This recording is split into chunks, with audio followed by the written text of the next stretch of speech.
Dreaming of death. Did you know that Abraham Lincoln dreamed of his own death? A few weeks before he was assassinated, Abraham Lincoln dreamed that he heard crying in the White House. In his dream, he got up from bed and walked into the East Room and saw a coffin draped for a funeral with soldiers standing guard. There were lots of people there crying and mourning. When he asked one of the soldiers who had died, the soldier told him that it was the president and he had been killed by an assassin. It was at this point that Mr. Lincoln awoke from his dream. After his actual assassination, it is reported that what Mr. Lincoln saw in his dream was played out in real life. The casket was placed in the East Room of the White House, soldiers were in attendance, and people were crying and mourning. The president had been assassinated.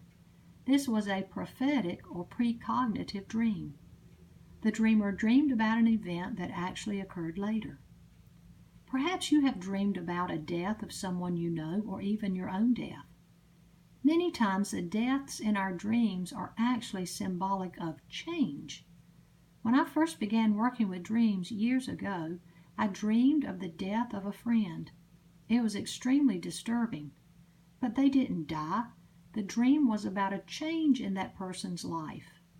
But I have also dreamed of deaths of loved ones where they did actually die, as in Mr. Lincoln's dream. So how do you know the difference? A big clue is this.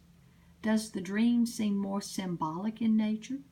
Most dreams have symbols and qualities that make them seem surreal. This can be a clue that a death dream is probably symbolic of some type of change. If the dream seems more realistic, as Mr. Lincoln's dream did, well, sometimes these are precognitive dreams. But don't jump to any conclusions. When working with dream interpretation, we look at the whole picture. The dreaming mind does what it has to do to get your attention.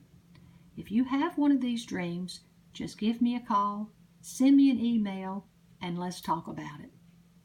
As always, keep dreaming.